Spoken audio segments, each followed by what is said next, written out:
to make sure your phones are on vibrate or turned off so that we have no disruption. It's great seeing so many faces in the audience. I appreciate you being here. With that, we will go ahead and get started with our invocation given by Stan Donaldson. If you'd please rise.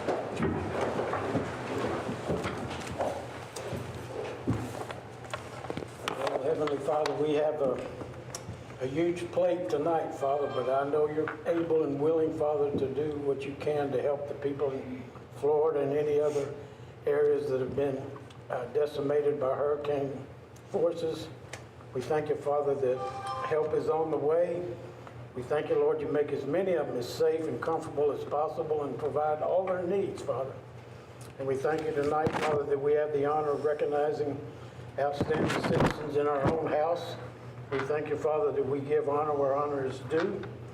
I thank you, Father, that before this council meeting, I received information about a missing friend of the council. Father, we pray protection over her. We pray that she's safe and sound and that she will be found soon in Jesus' name. And Lord, we thank you again for giving us the wisdom and understanding, Father, to do what's right for the city of Montgomery and the citizens of this city. We thank you for all of these things in Jesus' name. Amen. Amen. Pledge of allegiance, please, to the United States flag. I pledge allegiance to the flag of the United States of America and to the republic for which it stands, one nation, under God, indivisible, with liberty and justice for all. The Texas flag. Honor the Texas flag. I pledge allegiance to thee, Texas, one state, under God, one and indivisible.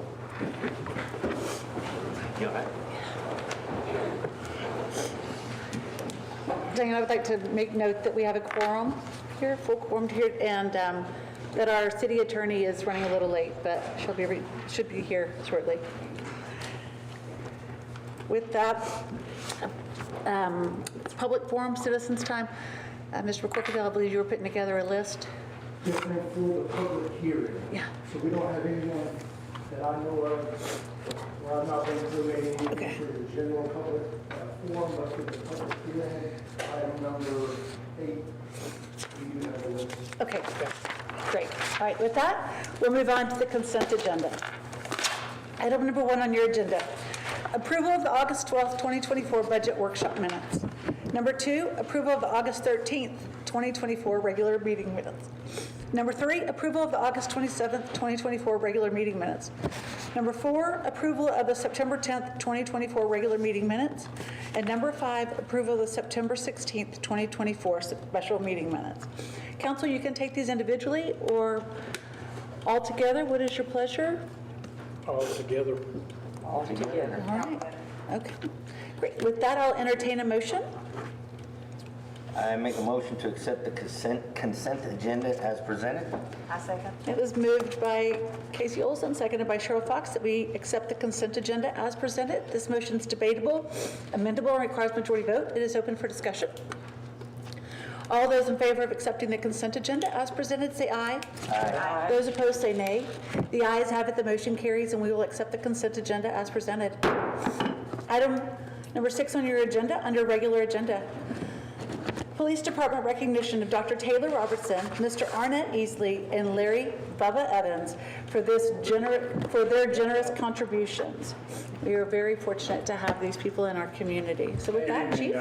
Mayor and Council, citizens, we just wanted to recognize some citizens here who give us a huge game. We just finished our faith in the we ended up with about 500 people, and there's no way we could have did that with having about 17 officers. So we got our VIPs, but we also have those people who come in and help us every day. And we want to recognize those people for the work they do for the city and the work they do for us here at the police department by helping us through all of these events that we have. And the first one we want to recognize is our chaplain. He's one of our chaplains, Dr. Tyler Robertson. Taylor Robertson.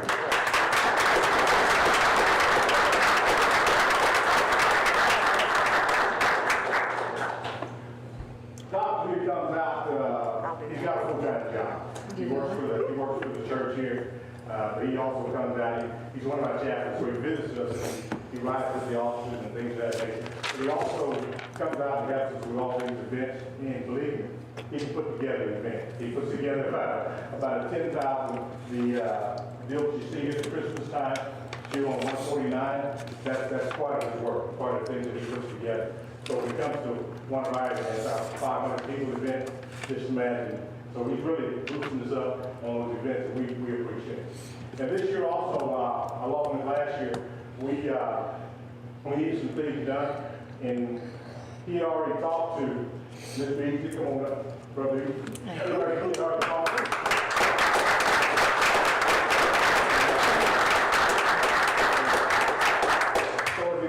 he said, hey, he's going to bring some lights. Next thing we know, he brought his snow cone machines, he brought his barbecue pit, and he did a bunch of cooking for us. And so we definitely appreciate it. And anytime we call on Mr. Easton, he's always there. He's always there for this community and always there for the people in this community. Thank you very much.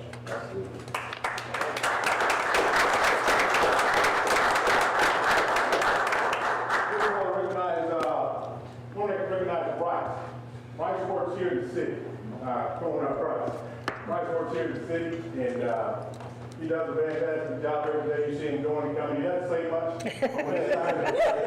but when it's time to help, he's always there. So what we started doing, we'll start this cooking about 4:30 in the evening when we start having these events.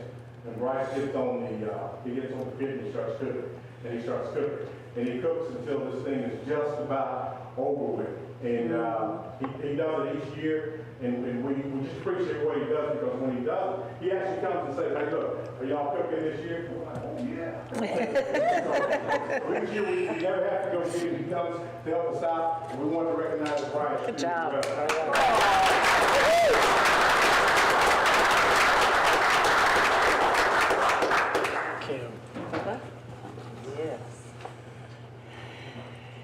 On behalf of the municipal court, we would just like to give our appreciation and gratitude and dedication to Larry Evans.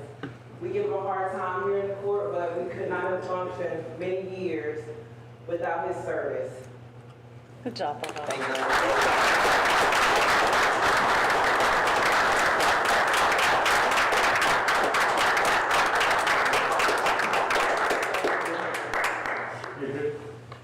Chief, would you like us to get out from behind you? No, you're good. Okay. Come on in.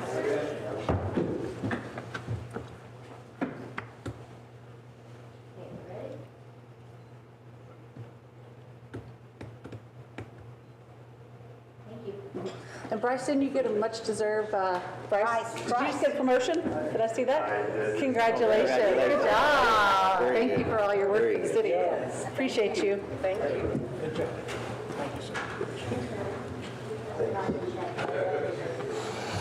Good. Now, are these the ones you want to push? We'll see. Okay. Item number 7 on your agenda.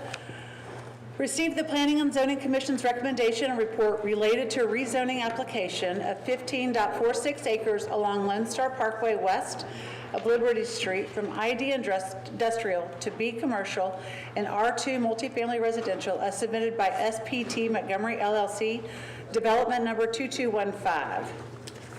Mayor and council, you have the Planning and Zoning Commission's report before you. Again, this is a required step before convening into a public hearing on the rezoning request. You need to accept the P&Z's recommendation and report.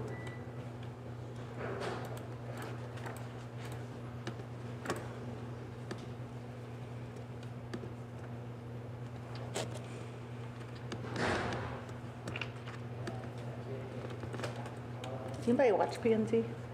I did not watch PNC, I forgot to.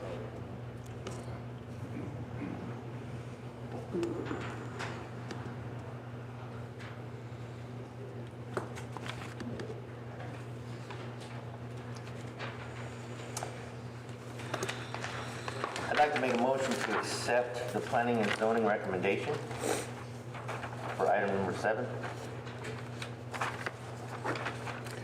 It's been motioned by Casey I'll second. and seconded by Carol to accept the Planning and Zoning Commission's recommendation for item number 7 on your agenda. This motion is debatable, amendable, requires majority vote. It is open for discussion. I am actually just accepting the report. That's it. Yes. Of course, That's all we're it doing. That's right. is the recommendation, but I'm saying the report. That's what the motion is Okay, for. just, I agree with okay. that. So all those in favor of accepting the Planning and Zoning Commission's recommendation and report, say aye. Aye. Those opposed, say nay. The ayes have it, the motion carries, and we will accept the Planning and Zoning Commission's recommendation and report. Item number 8 on your agenda, which I believe is where we have those that would like to speak, correct? All right, item number 8, convene into public hearing to receive comments on a rezoning request of 15.46 acres along Lone Star Parkway west of Liberty Street from ID Industrial to B Commercial and R2 Multifamily Residential as submitted by SPT Montgomery, LLC, development number 2215. It is 6:11, and I'd like to allow us to convene in public hearing. Anyone who would like to speak on the item, now is your opportunity. You want to come up and speak. If you didn't sign the sign-in sheet that we had go around earlier on it, just please do. And also, as you approach the podium, if you wouldn't mind just giving us your name, please, and the street you live on, that would be helpful. Thank you, for the record. Hi, my name is Carolyn Hatchett. I live at 514 Lawson Street. And in reviewing this, we agree with the planning and zoning, if we could redistrict it, rezone it. I didn't know that it was industrial, because when I bought in that area, it was residential. But they're telling us it's industrial. We don't want industrial in there, because industry means they bring in a lot of the stuff that we don't want. It would be nice if, in doing this, if they flipped what they were doing, where they got the commercial up against us and the residential back behind that, if they would be willing, to just flip what they're doing, how they had it set up. That was one of the things, because the other thing, we didn't want them coming into that road, Lawson Street or Simonton Street. They're both cul-de-sacs, or they ended, but Lawson Street actually deads in into my family's property. It doesn't go all the way, so I wouldn't want that, to come in and take the land away from us because of that road. And bringing in dump trucks and all this stuff, the road is, as it is, they'd have to, you all in the city would have to redo that road, because right now it's, we're patching as it is, so we wouldn't want to see that. And we'd just like to stay a nice, quiet community. Thank you. Thank you. Okay, anyone else?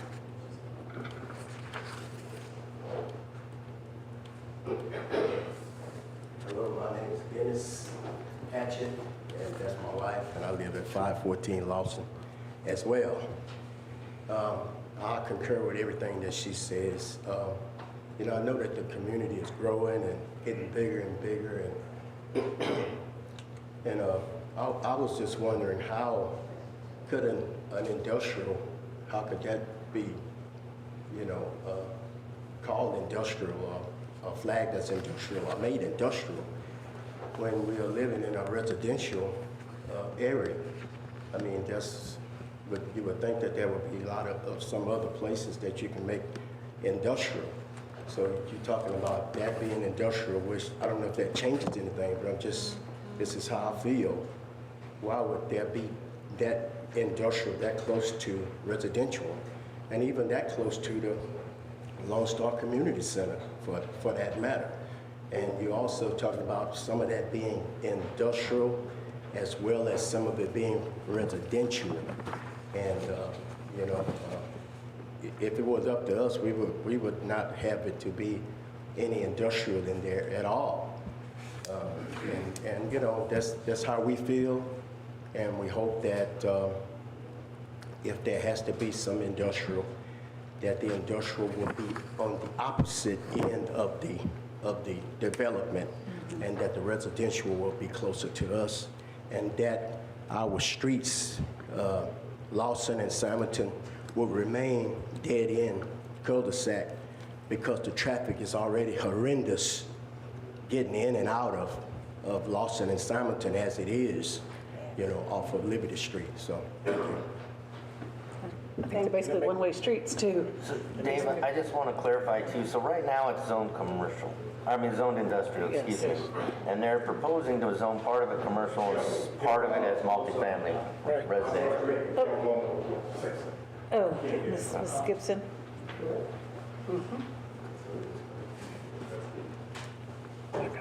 Hello, my name is Rosa Gibson. I taught here 31 years. I bought in the neighborhood of Simonton, and also Lawson. And I've been here, I've never heard of an industrial. It was just residential ever since I've been there, 61 years. And no one ever told us that it was industrial. So that's what I have to say. Okay. Did I understand correctly, there used to be a school there, the Lawson? Yeah, so how did yeah, but it used to be a school and then it's Right, over but there. that falls under institutional. Yeah, it's it's institutional, but I just was making sure it was the right property.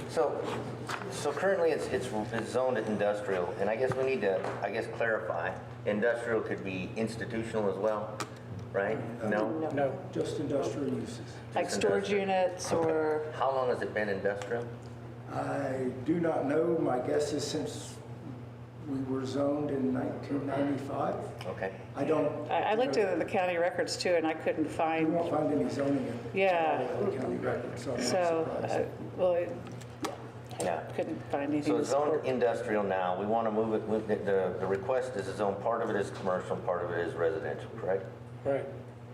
The most western part is residential, and the eastern part, there's two parcels, Mm-hmm. is industrial. I know they've asked to flip that, to have the residential here and industrial, but I believe the whole thing is industrial right now, and they Yes. want to make They- part of okay, they want to say- residential and okay. part of commercial. All right. I just want to make sure.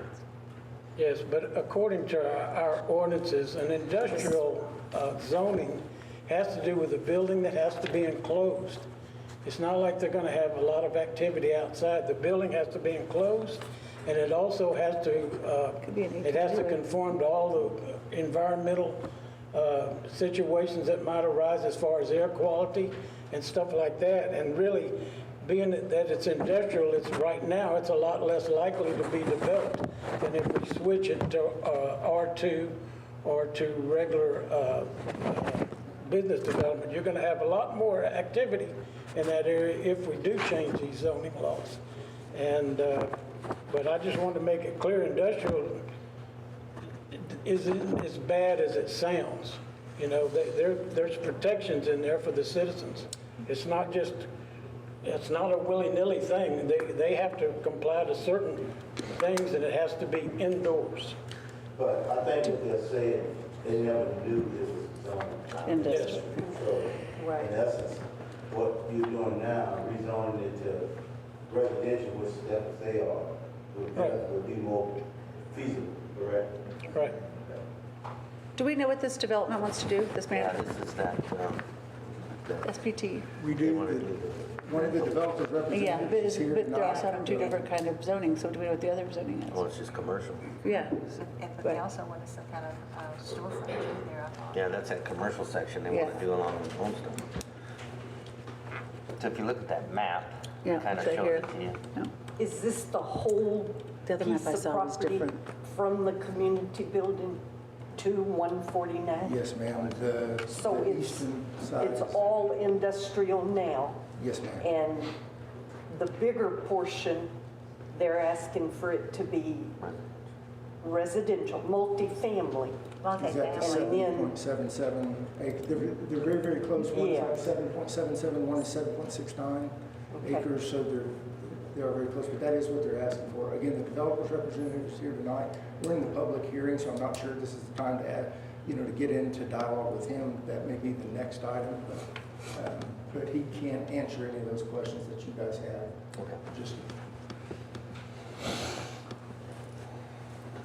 Well, I think to me, it's the classic cart before the horse situation. I do not like approving zoning changes when we don't know exactly what they're going to do with the property. I think they ought to first present us with the proper plats and civil construction drawings for approval before we give them these zoning regulations. I can understand the thought behind that, and it is a very common one. However, that's just counter to the way that zoning and your development regulations are set up. If you think of, the best way to do it is think of your regulatory framework like a layer cake. Your zoning operates up here. Any of those uses in that commercial zone are okay.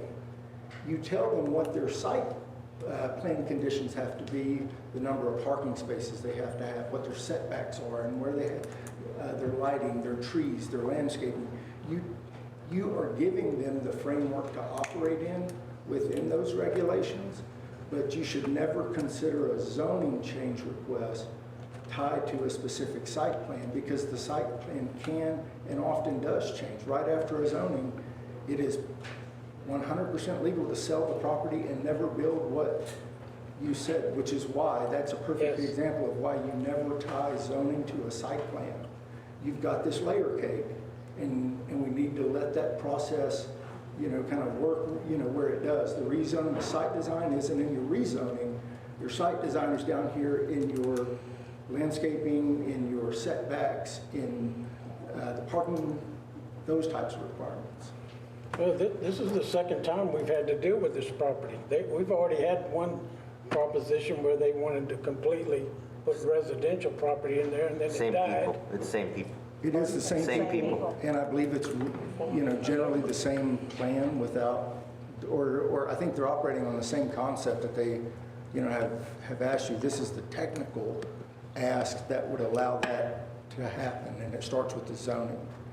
So they're asking for the commercial use on one side and the multifamily on the other. My point is, if we change the zoning, you're right. They can do whatever they want with the property. They can let it sit another 20 years. Yes. Or whatever. Yes. But it's surely going to make it more marketable if they change it to those zoning things than it is if it stays industrial. And I would prefer for it to stay industrial until we find out exactly what they want to do. Is there anyone else that would like to speak in the public hearing? Will you, Ms. Arnett, would you come up? So, sorry. It's very hard to hear whenever they're doing minutes. Yes, sir. We just wanted to tell us who you are. I guess what the caveat would be in the aspect of developing it, these adjacent residences been there for 61 years. Could the residential be more adjacent to them and the commercial be further down? That could be one of the Caveats. caveats. Thank you.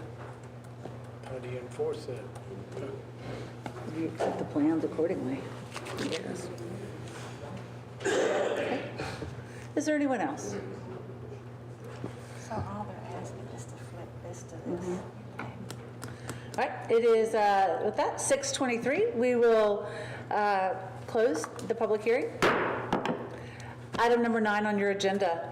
Consideration of possible action on an ordinance by the City Council of the City of Montgomery, Texas, amending the zoning classifications as defined in the City Code of Ordinances, Chapter 998, zoning for a 15.46 acre tract situated on the B. Rigsby Survey, abstract number 31, Montgomery County, Texas, located at the northwest corner of Lone Star Parkway and Liberty Street, Montgomery, Texas, from ID Industrial as found on the city's official zoning map to 7.77 acres of B commercial and 7.69 acres of R2 multifamily residential zoning district classifications, and to amend the official zoning map, providing a savings clause, providing a repealing clause, and providing an effective date upon passage and publication. Mayor and council, this is the ordinance that would accomplish the rezoning action. Again, as I mentioned earlier, the developer's representative is here, and I'm sure would like an opportunity just to discuss the request with you. I'll be happy to answer any questions, but I believe that they are likely better suited than I am to answer your questions. Something I failed to mention, I apologize, we did get a note from a citizen that was included in our packet too, from Annie Butler. I just want to make sure that was on the record. Thank you.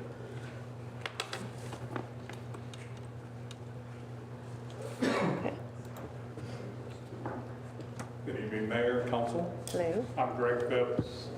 We are the civil engineering company, J.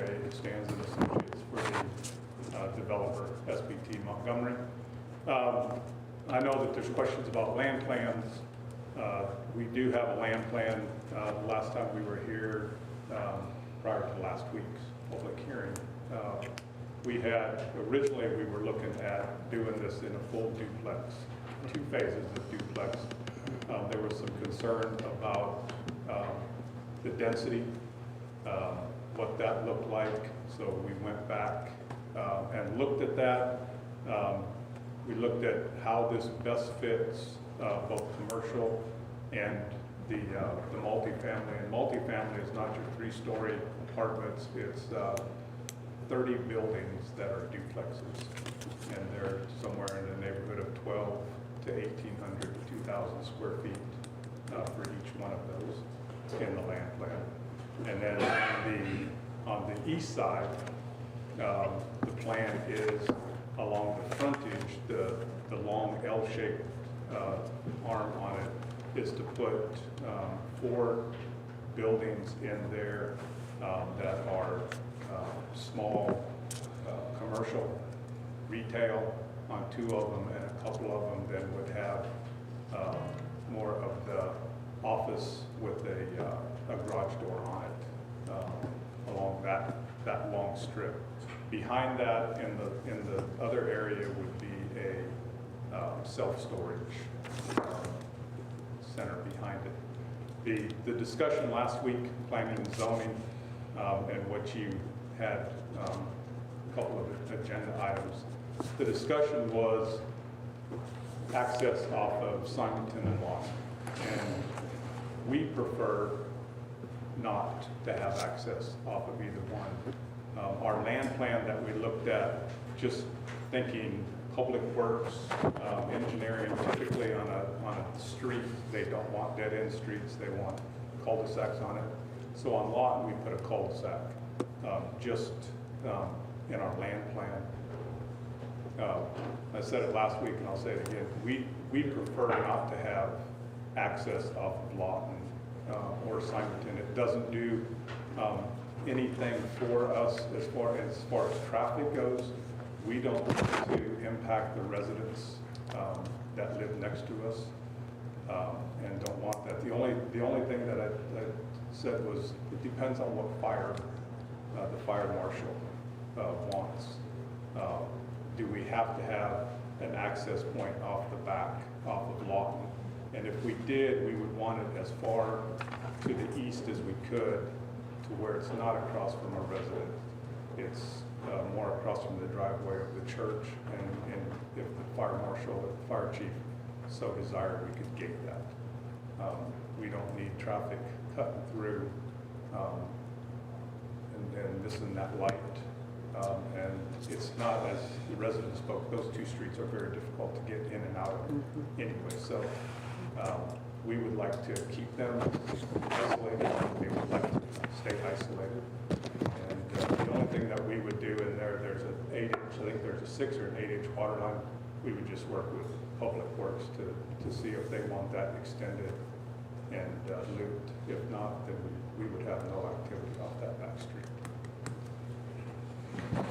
So I think last time you were here, the Simonton and Lawson was going to be a construction entrance and exit, or a construction way, and then was going to potentially close off, and I think there was some concern about that. Are you planning on using those roads at all for construction? We would have no access. We would have no construction off there. There's commercial against residential requires a 25-foot buffer. Yeah. There's good trees. There's good brush under that area. We would stay out of that 25 feet and completely stay isolated. So then would your commercial side have one egress and ingress, and then your residential side have their own ingress and egress? Yeah, there's an existing culvert and driveway down several hundred feet. Yeah. That's where our driveway would be into the property.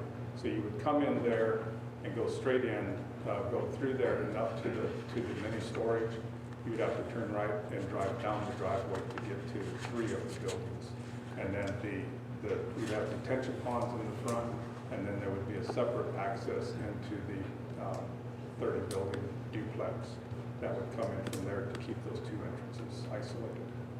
when you were here last in July, or at P&Z, I guess, maybe, there was a different map that was included. It's not in this one here, but where you had the commercial, the 3 buildings, is that still somewhat what you're looking to do? Yeah, that land plan has not changed. I've got copies of them. But I didn't see it in here, and I'm like, well, I wonder if he's going to change that. So that's why I wanted to ask. Yeah, there's just the 3 buildings along the long, narrow, and then a 4th building that is north-south that the driveway goes in and would go up to the self-storage.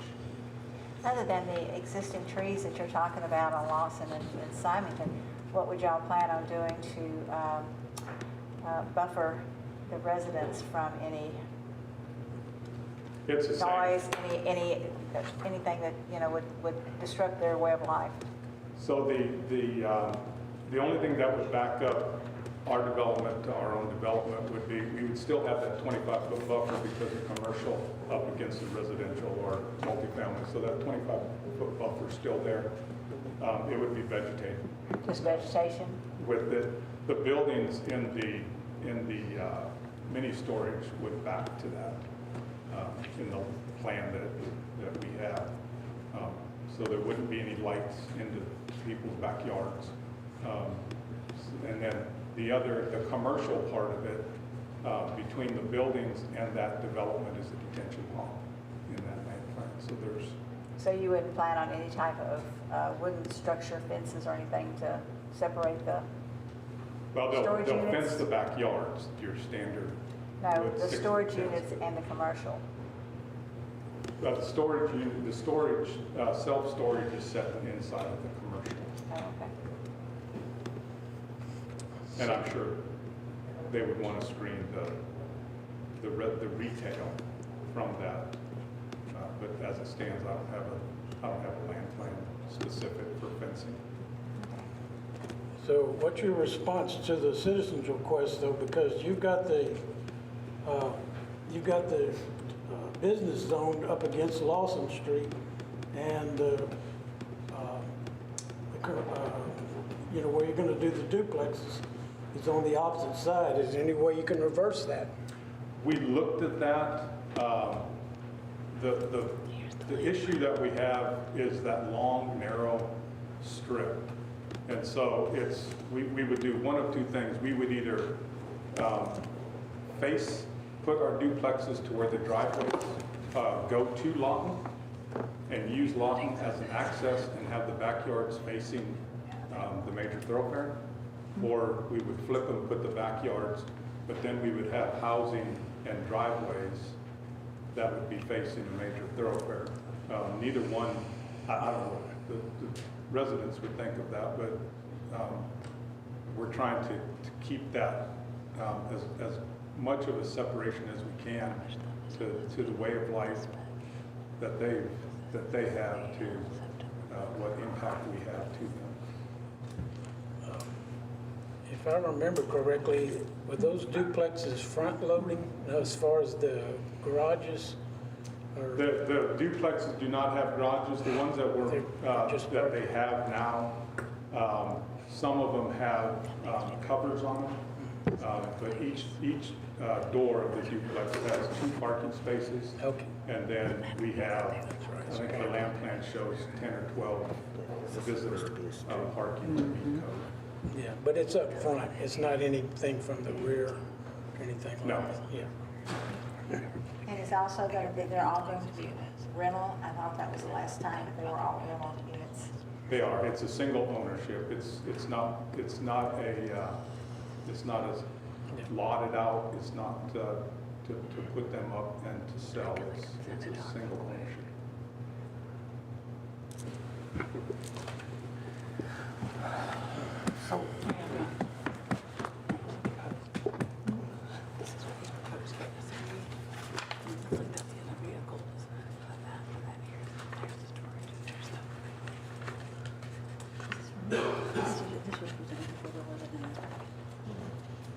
Sorry, I'm showing what was presented before, but it wasn't in this packet, the land plan.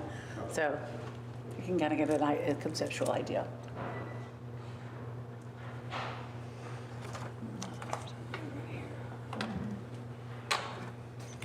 here's the dilemma that we kind of have right now. We have Y'all can look, yeah. three differing opinions on this piece of land.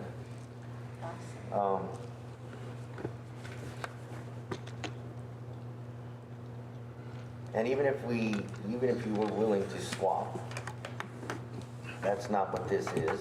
So then we would have to deny this, and you'd have to reapply to swap it the other way. Yeah, I don't know, as I read it, if it's denied, it's a 6-month wait.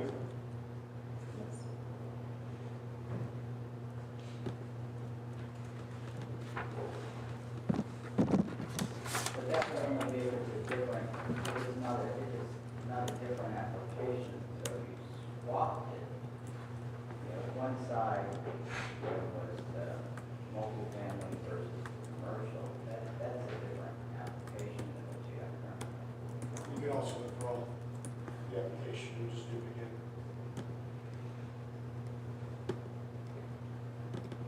So the land plan that she showed me there shows a street running south of Lawson. So it'd be parallel to Lawson, but it'd just be on the other side of those homes, running down the strip. And that was the original residential, or was it? No, that's a commercial plan. That's the commercial plan. There you go. Here's So an added street. Yeah, south of it. So if we were worried about having homes have to exit onto Lone Star, it would be residential. If we added another street there. Am I looking at that right? It looks like a street, south of Lawson? Can I approach? Yeah, of course. Yeah. Yeah. Maybe I'm not looking at it right. So here, it looks like a street here. This is Lone Star, So here's the but it looks commercial. like there's a street there. This is a 25-foot buffer. Okay. So these are back, this 3 buildings back up to the 25-foot buffer and building line. And then the driveway is up front to access the parking. But, so I guess my question is, because our citizens would like this to be residential, and I understand. And your concern is like ours, is how do you get, as traffic builds on Lone Star, people driving out on there from, could you just flip them around so they go out on Lawson? If we flip these, the land plan would be that we would have driveways facing Lawton, and Lawton would become Part of the street. their street. Yeah. At that point, the city would have to make that determination whether we put a cul-de-sac on the end of that or not. Would that be a big deal? That sounds like a better deal. Did y'all hear that? They- Do you they- follow They it? would get their residential.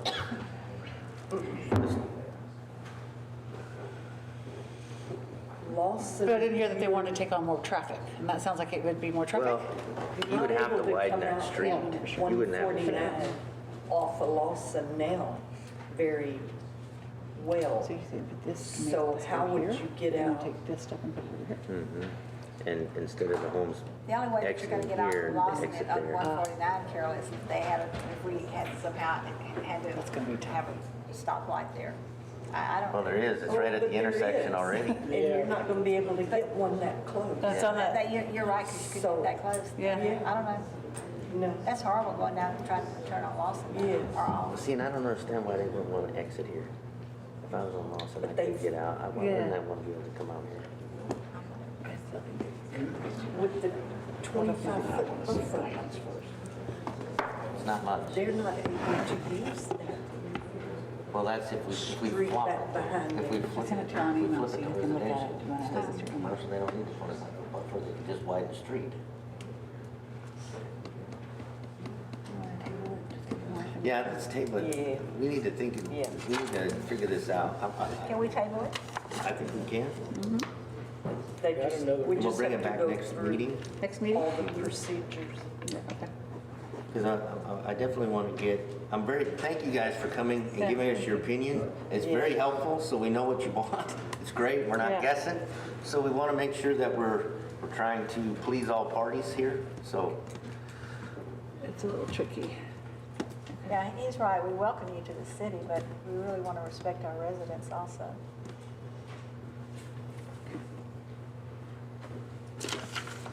So is there a motion? Yeah, I'll make a motion to table this until our second October city council meeting. I'm not sure of the date right off the top of my head. 22nd. I second that. I second. It's been moved by Casey and seconded by Cheryl that we table this item number 9 on your agenda till October 22nd city council meeting. This motion is debatable or amendable, requires majority vote. All those in favor of tabling item number 9 until the October 22nd meeting, say aye. Aye. Those opposed say nay. The ayes have it, the motion carries, and we will table item number 9 until October 22nd city council meeting. Item number 10 on your agenda. Consideration and possible action on setting a new public hearing date related to the special use permit application for a paramedical and fine line tattooing business located at 14375 Liberty Street, Montgomery, Texas. Mayor and council, I'm standing up for the third time in front of you, asking you to call a public hearing. I don't know if anybody else is keeping track, but 80 days is how long we've been without a city secretary, and I promise you, I'm the most ready one to start. So with that, I am asking for your forgiveness and for you to call a public hearing at the specified date so we can get it on the agenda, get it published, and get the hearing held. How many days do we have to give them for, is it 30 days from now for the public hearing? It is. It is. The date on that is going to be, I apologize. don't have- November 12th at 6 p.m. Yes, November 12th. So our first November meeting? Yep, the only November meeting. Oh, that's right. Yeah. Yes, the only but one. I'll make a motion to set a public hearing for November 12th at the, concerning the paramedical and fine line tattooing business located at 14375 Liberty Street, Montgomery, Texas. Public hearing to be held at City Hall, Montgomery, Texas. Second. Moved by Casey, second by Carol. All those in favor of setting a public hearing date for November 12th, 2024 at 6 p.m. held at Montgomery City Hall regarding the paramedical and fine line tattooing business located at 14375 Liberty Street, Montgomery, Texas, say aye. Aye. Those opposed say nay. The ayes have it, the motion carries, and we will have a public hearing for November 12th, 2024, 6 p.m. at City Hall regarding the paramedical and fine line tattooing business. All right. Number 11 on your agenda, consideration of possible action on a request from Montgomery First Baptist Church for relief from the Chapter 90 Utilities, Section 90-6AA, which governs the cost of the city's public water system. Hi there. Thank you, Mayor. Montgomery First Baptist, I'll introduce the name for you. Montgomery First Baptist Church added square footage to the building, which I'm assuming kicked in the requirements for our tap fee. They are here tonight requesting relief. Pastor Gober. And you want to go ahead and just let the council know what you're asking? Sure. So we took on a project to give ourselves a facade improvement and just try to make it look better. And then we expanded by about 200 feet our foyer. And when we did that, we triggered the need to get up to code on our building for our fire suppression system. So we raised about $300,000 in our congregation over a couple of years to get that suppression system in. But as we went to hook up to the city tap, it required a new tap to power this. We've had our existing tap for quite some time, but there's a new one just for the fire suppression system. So when the cost came back for that, it was $7,500 to put it in. There was a $900 plan review, and then by ordinance, there is a 200% markup on that tap. So I am here to throw myself before the mercy of the council and ask for some relief on behalf of our church. If there's anything you can do to lessen that load, it would be greatly appreciated. Now, did I hear y'all were putting together a school, private school, or no? We do have a school in our church Okay. now, yes. Okay, that's what I thought, but it's not a like a K through fifth. Right now it's kindergarten. Kindergarten, okay. Yeah. We have preschool that we've had for Yeah, for very long years. time. Yes, I know that. And yeah. then, we also have a group of homeschool students who come in Yep. and use it on Tuesdays and Thursdays.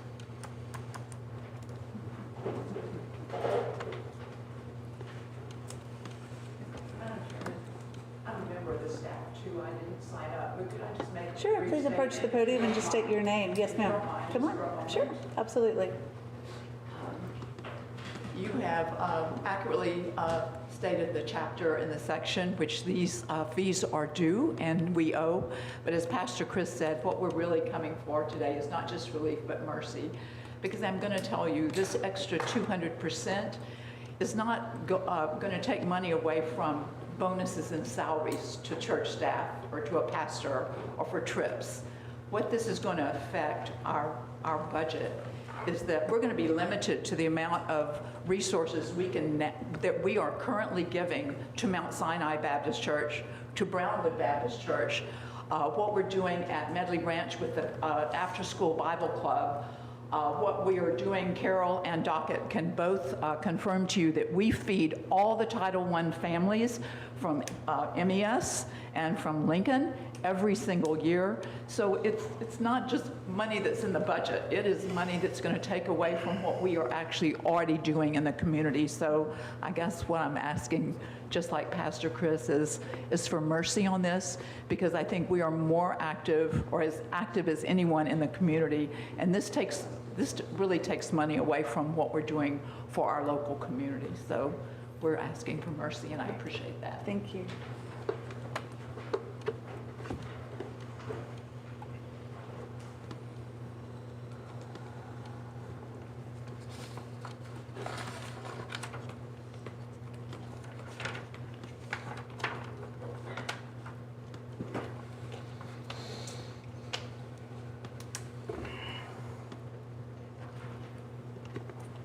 We just denied MISD this same request. I can't, in good conscience, give it to you and not give it to them. So I'm going to recommend that we just take no action. I'm sorry, we have bills to pay also. Our budget is stretched. We're under budget on our capital improvement plan. There's a big God, 25,000 is a lot of money, but still, I can't give it to you and not give it to somebody else. Wouldn't be right. I just move that we take no action. Okay. There's a motion by Stan, take no action. A second. It's been seconded by Casey. This motion is debatable, amendable, requires majority vote. All those in favor of taking no action, say aye. Aye. Those opposed, say nay. Nay. The ayes have it, the motion carries, and we will take no action. Thank you, sir. Item number 12 on your agenda. Consideration of possible action on a developmental agreement by and between the City of Montgomery, Texas and Morning Cloud Investments in solid bridge construction for Montgomery Crossing, a proposed 86-acre single-family residential development number 2403. Ms. Fu? Good evening, Mayor and Council. You have seen this development a couple of times. Just a reminder, we presented the initial feasibility study for this development back in April, and then the developers came to you during a workshop in July to present what they were proposing for this development. I'd like to walk you through the terms of the development agreement and point out the highlights, some things that may be unique to this specific development. A lot of the terms are, kind of our standard development agreement terms, so I will skip over those, but if you have questions, please feel free to stop me. And again, I'm just going to point out what is unique to this development. So starting with their, we're looking at development agreement starts on page 81 of your packets. I am looking at page 84 is where I'd like to get started. So the wastewater treatment facilities, this tract will require an on-site public lift station. This agreement outlines that will be designed and constructed by the city. We would, of course, coordinate with the developer to determine the final location, but as far as completing the design and the calculations and knowing what is needed, that would come from the city at the developer's expense. And then construction would then be coordinated by the city at the developer's expense as well. Similarly, in that vein, the force main leading out of the lift station and where the force main discharges into your existing gravity system, that gravity line needs to be upsized. So that work would be coordinated or would be completed by the city at the developer's expense based on the terms of the agreement. Going on to the next page, that is your sewer. I will highlight water a little bit later when we get to the actual utility agreement. But essentially, I can highlight it now. It's the same in the main body of the development agreement as it is in the utility agreement. The development will receive water from both the east and the west side of the development. They will tie into the 12-inch water line along Old Dobbin Plantersville, which is currently in the contracts period. You just awarded that contract a couple council meetings ago, which it will be existing and in service by the time this development is ready to connect. They will also be connecting to the 8-inch water line on Old Plantersville on the east side of their development, just north of the tracks. And then additionally, they'll be required to extend an 8-inch water line to stub out to the north to allow for future connection as needed. From the sewer standpoint, what is our capacity? Where are we sitting with our capacity? I know we have one on the plan to build, but where are we? We probably aren't going to get it built before this is built, so. Right, so they, knowing the timing of build out with single family, tying that in with timing of building the wastewater treatment plant, this does fall right in line with the timing that we've been discussing. It doesn't put us into a need to greatly accelerate the timing of the new wastewater treatment plant. Thankfully, we've known about this development since before we went out for proposals for the wastewater treatment plant design, so we were able to build it into that timing projection. So you're looking at 36,900 gallons per day at full build out of the full 235 homes. My understanding that this is going to be phased in 2 phases, starting from the west and moving to the east. And I don't anticipate, as of today, capacity issues in your current wastewater treatment plant as we continue to build out, as long as we continue that process for the new wastewater treatment plant. It would lock us in, though, to that new wastewater treatment plant, based on the dates of this build-out. Yes, I would not feel comfortable delaying that wastewater treatment plant. Mm-hmm. What, I guess the question's for the builder. What do you foresee as, first build? How far along in the process are you? So this is still preliminary. We haven't reviewed any plans, and this is just outlining Right. in terms of it. Yeah, I understand that, but they may have ready to just hand it to you. I don't know. So certainly we intend to close on the property within 60 days or so, and then we expect an engineering period. Step up to the mic and state your name, please. Montgomery Vance Bridges. partners in this project, and as we've talked before, so we've got a timeline in place, and we expect the engineering to take about 12 months. If it could take 6 to 12 months, it'd be helpful, but we're looking at factoring that in, and then construction for 6 months. So. And then the homes would either be after that, so it would be the soonest home would be 1.5 to 2 years. 2 years. A year and a half before the first house is built and sold? Start Approximately. construction on the house, and then cover all that house, so closer to 2 years. The start, 20 houses. And remember, we don't go from 0 to 235 Right. overnight. It's incremental build out, which gives the advantage for timing the wastewater treatment plant. But what I'm getting at is when they open the subdivision up for houses for sale, do we need to have well number 2 online, or can we help them, with the first, when are we going to really have to have improvements in our water system in order to feed? So right now, we're just talking about the sewer. She hasn't talked about water yet. Oh, I'm sorry. Yeah. I'm sorry. I guess in the first year, I was kind of, It's all good. It's a good question. I was wanting to know when the houses are going to go up. Yeah. I would think a good scenario for us would be to start home construction in 2 years, and then however long it takes for those homes to be completed. Typically, in a good phase for us would be 60 to 80 homes in that first year of construction. That even puts you 3 years. Okay, well, I'll rephrase the question.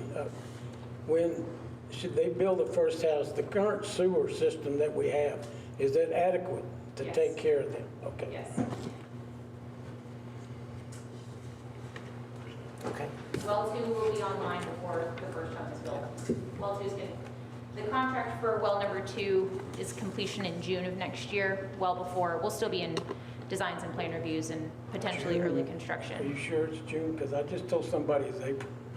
I thought it was The April. contract completion is in June, well is expected to be online in April to allow 2 months for punch list, kind of wrapping up the Okay. construction of the plant. So contract completion is June. All right. So going back to the terms of the agreement, I'll continue to walk through it. As far as impact fees, just as we've done with previous development agreements y'all have been seeing recently, impact fees will be assessed and due at the time of platting. So all upfront, as opposed to this is kind of an exception from the ordinance, so how it's written is it's assessed at the time of platting and due at the time of connection. As we've been doing with these development agreements, we do it all at the time of platting. Alan, the ordinance changes that we are making currently, which ordinances are they going to fall on? Our existing or the new? With respect to the zoning? Yeah, to their build outs, yeah. So it would be based on when they actually submit plans. So the ordinances we have on the books, when they submit plans, are the ones they control. Okay. So we should have our new ordinances in place by then, right? I think our joint workshop's on the 13th. Something like that? So it should be, yeah. sometime. Okay, very good. Going on to the next section, again, I'm on page 86 of your packet, section E, paving and traffic. They are proposing to have 2 connections getting in and out of the subdivision, one on off of Old Dobbin-Plantersville and one off of Old Plantersville. They will be required to complete a traffic impact analysis that's submitted to both Montgomery County for Old Dobbin-Plantersville connection and to the city for the Old Plantersville connection. Additionally, the developer will be contributing a 70-foot dedicated right-of-way with a 36-foot wide concrete pavement. This is shown in the exhibit on page, excuse me for a moment, page 117 of your packet. The page looks like this. This is the land plan, and then as you can see, there is a highlighted section of 70-foot right-of-way with 36-foot pavement width going through their property, which will be connected to the north to allow for the option for a future thoroughfare plan. Now, in talking with the developer in previous conversations, they understand the current temperature as far as thoroughfares. The developer, in my understanding, they also see the benefit that this could potentially provide to the city, looking in the future, thinking long-term as well. Another condition of the paving and traffic section of their development agreement is that they must continue to provide access to the property owner to the west. So a portion of this property, there is a single-family owner that will be landlocked by the purchase of this property. They are required to maintain access for that homeowner, and so that's outlined in this section as well. As far as drainage facilities, all storm sewer will be conveyed to the city, and all detention ponds will remain the property and responsibility of the developer. Parks and open spaces and requirements are outlined there. One thing that I do want to point out is that the developer will be maintaining a tree buffer of at least 20 feet in width along the railroad for privacy. It's written to specifically maintain because that tree buffer does already exist, and so they are responsible for just upkeep and maintaining it. So I do have a question about that, because that railroad property, would that be considered industrial or commercial? So wouldn't our 25-foot buffer apply? I don't believe the railroad property has a zone. On the other side of it, yeah, it is, it's zoned industrial. Right.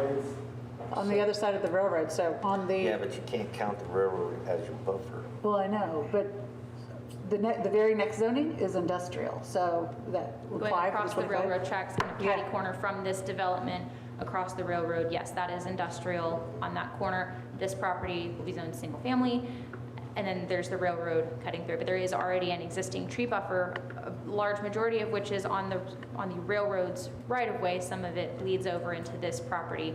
So we're just outlining in here that the developer is required for maintaining at least 20 feet on their property. That's not 25 initial. Yes. Yeah, so this is outlined in that land plan as a landscape easement to outline The it. ordinance says 25. That's what I'm saying, yeah. So this is, Because to be, they're taking the railroad, no, the developer. to be clear, this is not a separate setback on the private property owners. This is outlined in a landscape reserve. So Okay. it's a little bit different than a vegetative setback that you would see on a commercial property. I got you. So it is being specifically placed within a reserve so that ownership and maintenance control remains with the developer, and that onus is not being placed on the property owners to try to maintain that 20-foot. And who ensures that that takes place? Because we've got other properties that are supposed to have that buffer that doesn't have that. Who, is the onus on us as the city, or is the onus on the developer? To make sure that it's being Because we have not maintained. been really good at keeping that. The onus as far as who maintains it. Now, who's going to make sure that that true 25 feet is happening? Instead of like, we don't want them to build out and go, oh, there's only 13 feet. Oh, no, well. So the landscape reserve will be platted as that 20 feet minimum in width. And then enforced by the HOA. Yeah, it would be enforced by the HOA as far as maintaining. If there isn't an HOA in the beginning when you're building out. It's just like the retention ponds, that's HOA stuff. Yeah, I know, but like the church doesn't have a 25, it's supposed to have a 25 foot buffer, it does not. Where was the disconnect and why didn't that happen, and how do we make sure that that happens? Oh, yeah. That's what I'm trying to find, who's the onus? No, the city or the developer. developer? Right, so, but who's double checking that on the city side to ensure that that's going on, Well, that's we going just on? have to enforce the plan. So I believe it, Which you know, brings me since to it would be section part 3.2. of the code, part of the requirement, it default. would potentially defer to your code enforcement officer to ensure that it's being enforced. If I could continue with the development agreement, kind of walking through the terms of it. As far as development regulations, they are requesting a variance to go to 65 feet wide lots with a 7,800 square foot area and side yard setbacks of 7.5 feet on each side for all adjacent lots. This is the same as what was originally presented to y'all, so no change from what you've seen before. So one thing that is very unique to y'all for this development specifically is Article 6, City's Consent to Creation. This is where we get into the creation of the PID itself. So as y'all recall, what is being proposed as the financing mechanism for this development is a PID. So what that means is if you go look at section 4.1, within 10 days of closing of the property, the developer will be submitting to the city the petition to create the district itself. That petition can't be submitted until they close on the property because you have to be the owner in order to submit it. As part of approving this development agreement, the city is approving the formation of the district. So it's being taken care of all in one motion, but again, it just can't be filed until they own the property in fee. Catherine, is this project predicated on having a bid?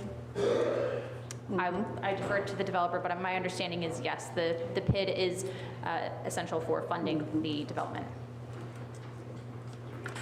As far as getting into the terms of the PID, looking at subsection C of this, the portion of the agreement that we're looking at, the developer will be reimbursed solely from assessments levied on property only within the development itself. This is not a separate tax, it's a levy over a term of 30 years.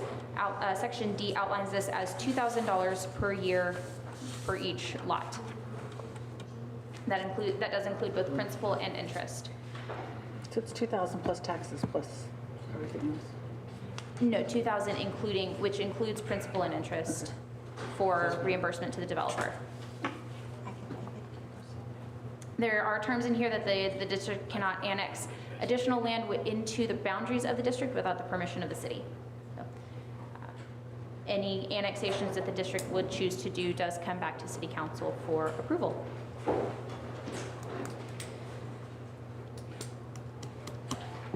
So next sections of this agreement are kind of your standard miscellaneous. We're getting into severability and kind of your standard development agreement language, which is essentially the same as all of your previous development agreements have been. When you get to Exhibit D, which is on page 105 of your packet, this shows where the utilities are going to be constructed, where they will be connecting to that 12-inch and the 8-inch water line on either side of the development, and again, where their proposed force main will be to be constructed by the city itself, and then discharging into the existing gravity line along 105 to then be upsized as well. Exhibit E of your packet is the form of the utility agreement. This also outlines everything that we just discussed regarding water supply facilities, wastewater facilities, drainage, paving, etc. is all outlined again in the form of the utility agreement. The difference is that after the PID is created, the utility agreement is then executed by the PID, whereas the development agreement is executed by the developer. So two different similar entities. But Wanted to make sure that that is clear.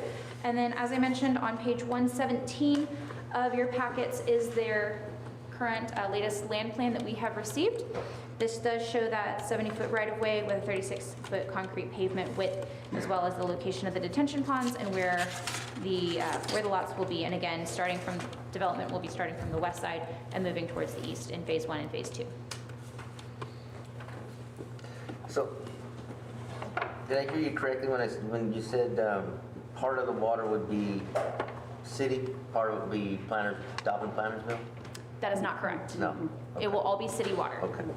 So the water line that y'all are currently going through the contract period for with Bull G Construction, that's the one that's going along Old Dobbin Plantersville. Okay, that's what I heard. Okay. Yeah, so it's Old Dobbin Plantersville Road, but it's city water. It's a Okay. city-owned water line. Very good.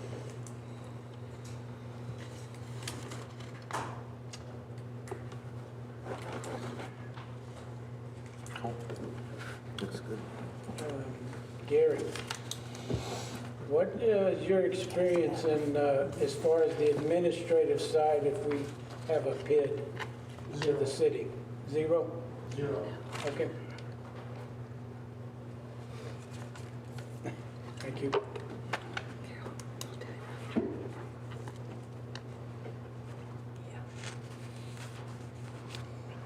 Would you like for us to speak?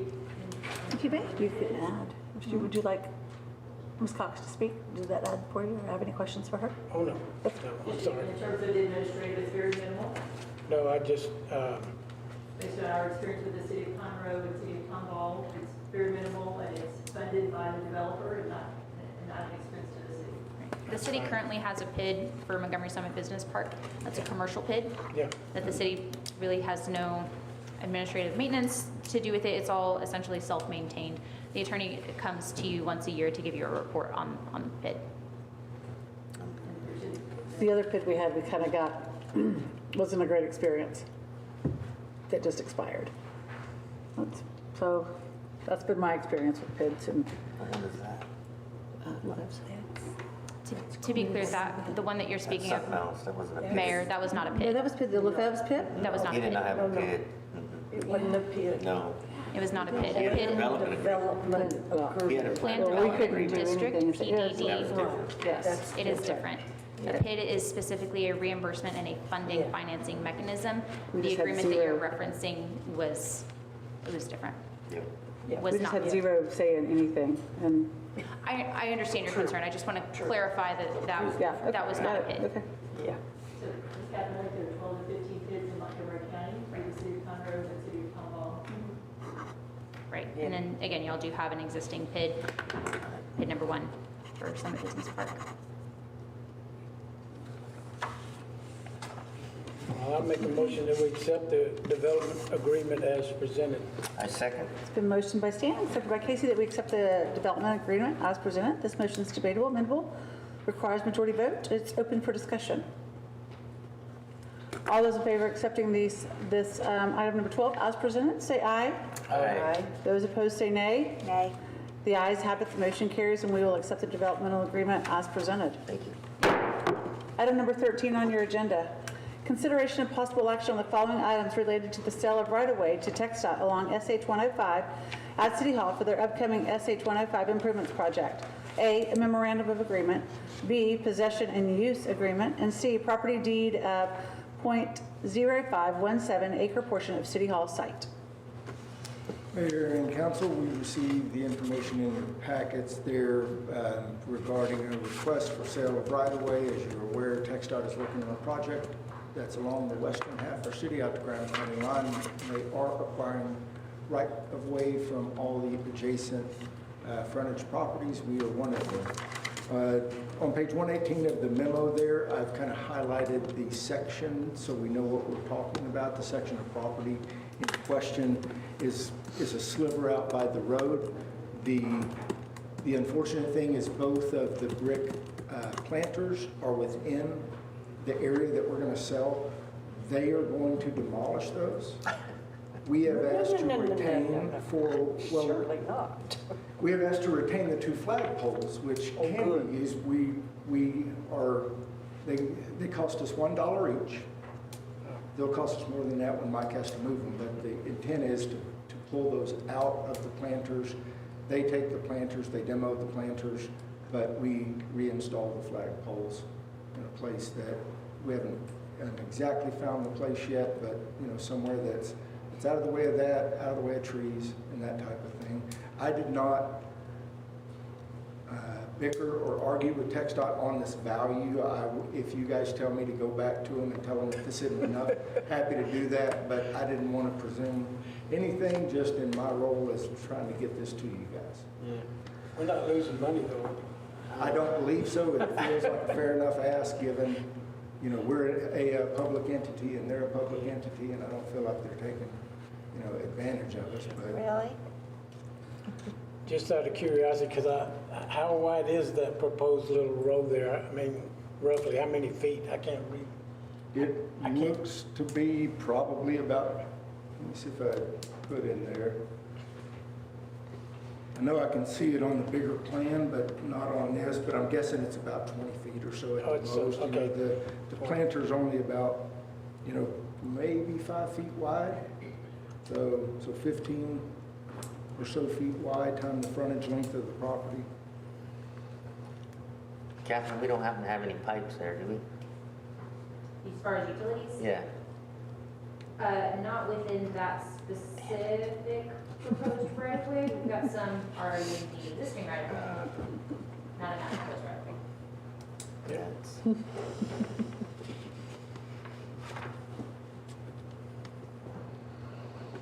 Well, it's over $200 a square foot, so seems like a fair price.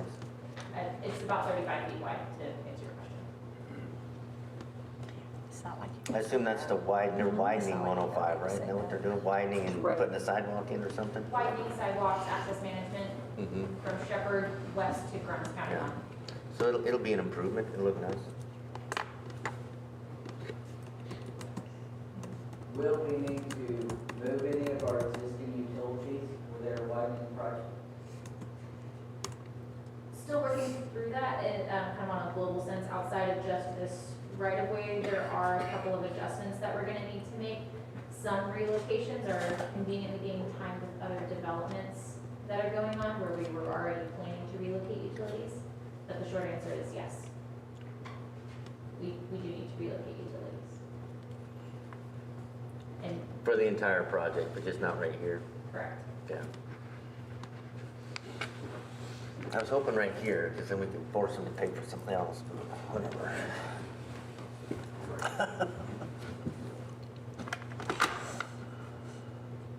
No, I'm good with it. Well, I don't like it, but I mean, it's either we sell it to them at a good price or they take it. yeah. take it for free, yeah. Just don't get the gazebo. Right? I make a motion to accept item 13 as presented. Second. It's been moved and seconded that we accept item number 13 as presented. This motion is debatable, amendable, and requires majority vote. All those in favor of accepting item number 13 as presented, say aye. Aye. Those opposed, say nay. The ayes have it, the motion carries, and we will accept item number 13 as presented. 14 on your agenda. Consideration of possible action on designating 2 council members to serve as primary and alternate representatives for the Houston-Galveston Area Council, HGAC, to the state's 2025 General Assembly. Thank you, Mayor. In your package, you'll see the form designating those representatives from our council and a letter from the executive director of HGAC requesting those nominations. So I just recommend you all nominate 2 people to serve as representatives from the city to HGAC. It sounds like those 2 representatives are part of a bigger group. They're going to elect other representatives to represent general law cities to the General Assembly. Noted. Stan and I are for the HGAC advocates or faces for the city, and I'm not going to speak for you, Stan, but I'm happy to be nominated. Stan? I nominate you. And I'm going to nominate you. All right. Chuck. I nominate Sarah and Stan to represent us, I second that. HGAC. Who's going to Okay. be the primary? Sir? Which one of y'all wants to be primary? Okay. Do. Okay. Sarah would nominate Sarah as primary and Stan as backup. Sarah, would you like Sarah? Okay. It's been moved and seconded that we nominate Sarah Countryman as primary and Stan Donaldson as secondary to represent HGAC at the state's 2025 General Assembly. This motion is debatable, amendable. It requires majority vote. All those in favor of Sarah Countryman and Stan Donaldson to the HGAC at the state's 2025 General Assembly, say aye. Aye. Absolutely. Those opposed say nay. The ayes have it, the motion carries. Item number 15 on your agenda, consideration and possible action on a resolution establishing the annual Christmas parade as a public purpose event and authorizing the city to enter into a 5-year agreement with TxDOT to close portions of SH 149 and SH 105 during the parade. Pretty self-explanatory, the application requires a Heck of an idea. So we're just asking for the resolution so we can get this in.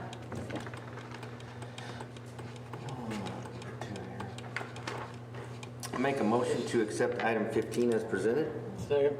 Motion by Casey, second by Stan to accept item number 15 as presented. This motion is debatable, amendable, requires majority vote. All those in favor say aye. Aye. Those opposed say nay. The ayes have it, the motion carries, and we will accept item 15 as presented. Item number 16 on your agenda, consideration of possible action regarding termination of the warranty period and release of the maintenance bond for the water plant number 3 improvement project.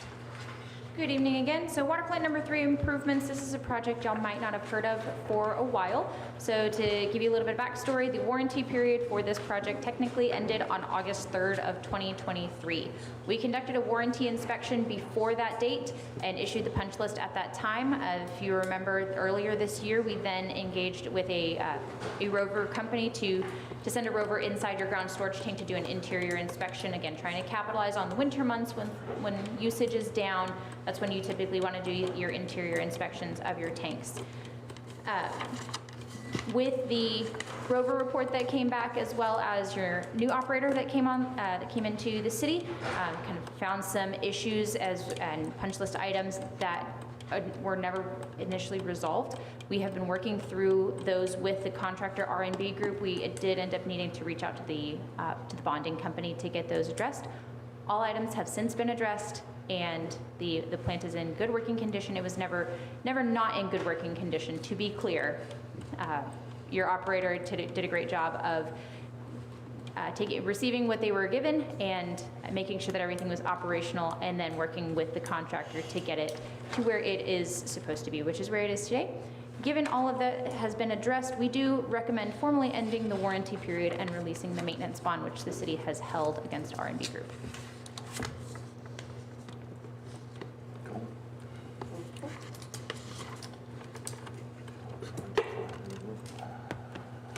Make a motion that we accept item 16 regarding the termination of the warranty period and the release of the maintenance bond for water plant number 3 improvement project.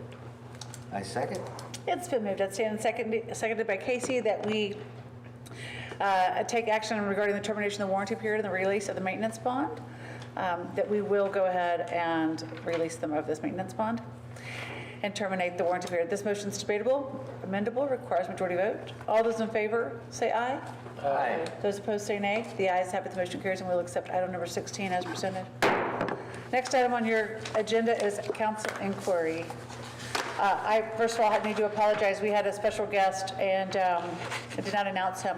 So Landon Riles from Chirp 419 was here earlier and learning about government. And we always appreciate our Boy Scout troops coming in, members coming in and learning about how the city works. So great to see him. It's good to see young folks interested. Secondly, Faith in Blue was a huge success. About 500 people were there. Huge. Fantastic. Lots of great feedback.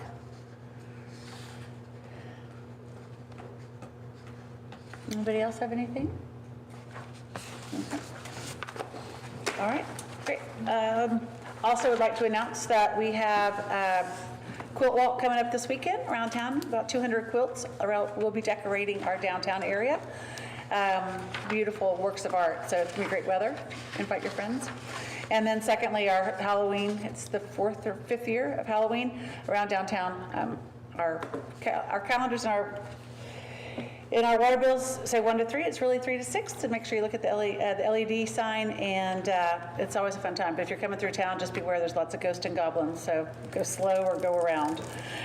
All right, with that, we will go into executive session. So section 551.071, consultation with attorney, general matters, and sections 551.071, consultation with attorney to discuss matters within the attorney-client privilege concerning city council authority and responsibility related personnel, and 551.072, deliberation regarding real property. It is 7:19, and we will head into executive session. Thank you so much.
It is 8:26, and we are back into session.